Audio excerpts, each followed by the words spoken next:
Olá pessoal, sou o professor César Hildo, vou estar com vocês com a disciplina de Filosofia. Estamos com conteúdos voltados para o Enem, com temáticas de aula que a gente já trabalhou ou que outros professores já trabalharam. E a temática de hoje é a liberdade e o determinismo, certo? E com questões voltadas justamente para essa temática. É importante você estar fazendo anotações, preparando seus estudos para você fazer o Enem agora no final do ano, né, no início do outro ano aí que vai vir, né, saber o dia que vai chegar, você já vai estar preparado, tá bom, gente? Então, pessoal, o nosso conteúdo é para a terceira série, nós estamos na terceira aula, e eu gostaria de compartilhar com você a nossa questão. Você pode estar visualizando aí nos slides, certo? E aí a questão vai estar baseada justamente em Immanuel Kant, né, que fala sobre essa questão da liberdade e também no determinismo. Ele também é um dos autores que mais fala sobre essa temática. Immanuel Kant, ele é um divisor de água, né? Ele está no momento da divisão do período medieval para o período moderno. Então ele está naquela mediação, ele é um pensador que viveu a vida toda em Königsberg, nunca saiu da sua cidade, ele foi estudar todos os filósofos e ele colocou o conhecimento humano sobre uma grande crítica. Ele teve que reformular tudo aquilo que ele conhecia e todas as leis, né, as leis morais que existiam. Ele filtrou tudo e produziu um outro tipo de conhecimento que até então a filosofia não tinha. Então, ele vai dizer assim, Immanuel Kant, né? Kant distingue as coisas que têm preço e as que têm dignidade. As que têm preço podem ser trocadas por um valor equivalente, mas as que têm dignidade valem por si mesma e estão acima de qualquer preço. Portanto, apenas os seres humanos e qualquer um deles tem dignidade. A dignidade da pessoa humana é um dos direitos, um dos conceitos centrais da ética kantiana. Segundo aí a professora Maria Lúcia, né, no livro Fundamentos, né, Filosofando, ou Fundamentos da Filosofia, são duas obras dele. Introdução à Filosofia também é obra dela. Então, a temática vai dizer qual a máxima moral exprime a dignidade na ética kantiana. Então, pessoal, lembrando que a liberdade é uma das bandeiras levantadas pela Revolução Iluminista, né? A liberdade, igualdade, fraternidade. E quando a gente pensa em liberdade, a gente pensa assim, será que nós somos livres? Será que nós somos realmente livres socialmente? Será que não há um determinismo político que quer fazer com que a gente pense igual ao Estado, que nos impõe leis, mesmo que a gente não foi a favor dessas leis, que a gente não comungou com essas leis, mas elas são determinadas para que a gente aceite? Será que realmente socialmente somos livres? Ou fisicamente nós somos livres? Né? Nós temos essa liberdade de decidir, de não querer comer e não ter consequências? Será que somos livres de querer voar, como um pássaro que tem essa liberdade de levantar as asas e voar?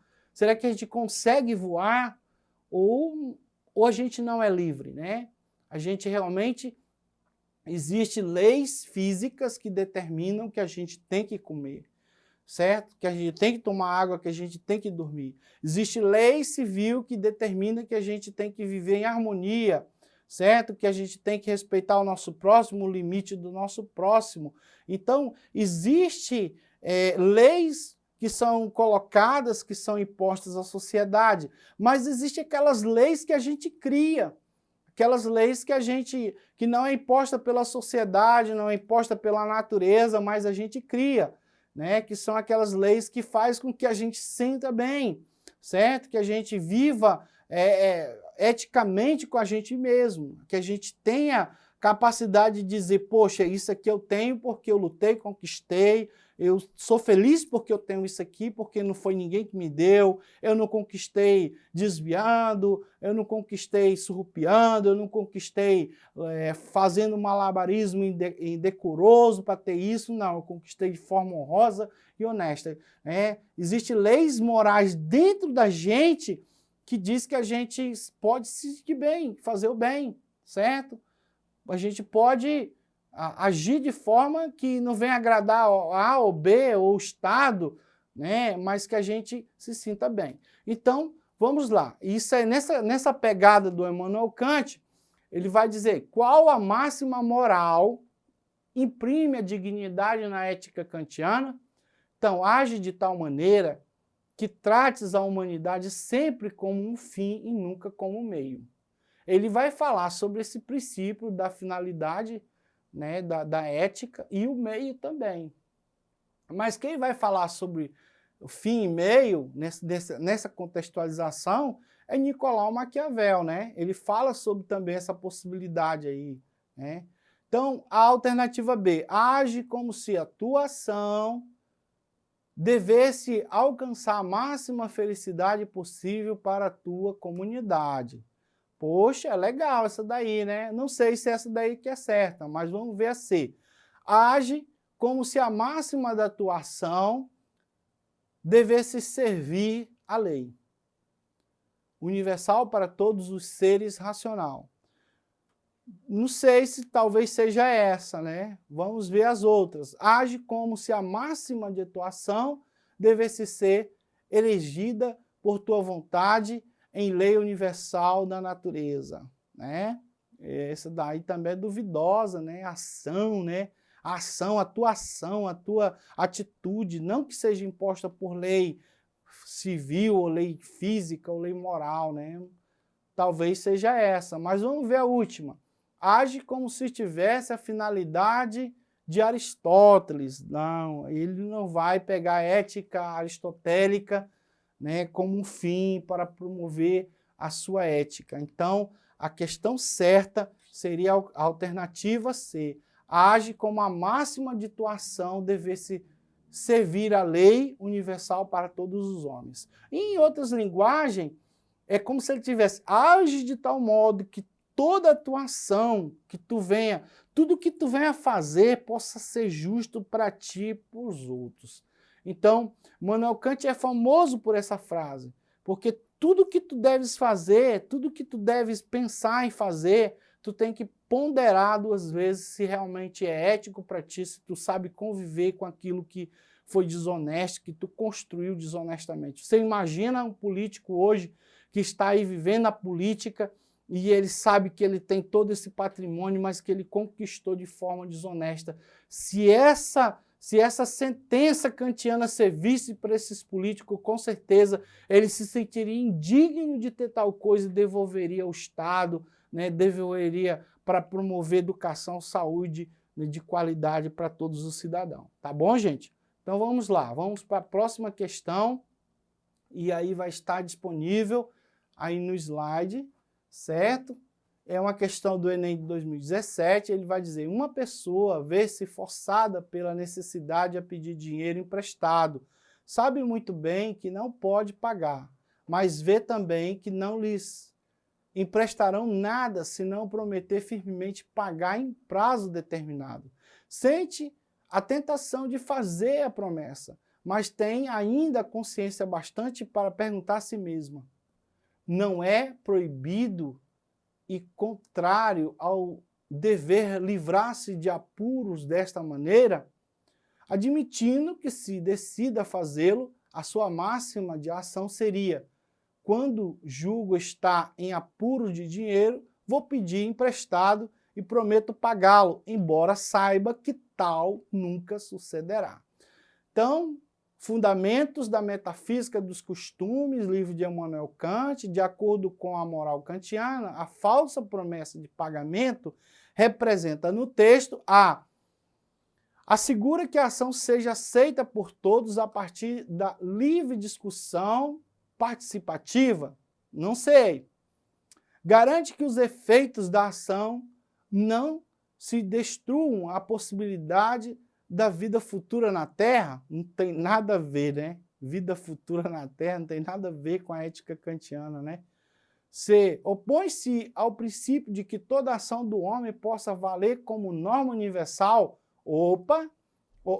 Opõe-se ao princípio? Não, aí a gente pensa assim, será que A gente tem que se opor a esse princípio que tanto Immanuel Kant diz que é uma lei universal, que é a lei moral dentro dele, que faz com que ele transite em qualquer lugar e ele exerça a mesma ética em qualquer lugar, seja o país que ele esteja, com lei que esteja, mas a ética dele sempre vai prevalecer. Não sei. Vamos ver a D.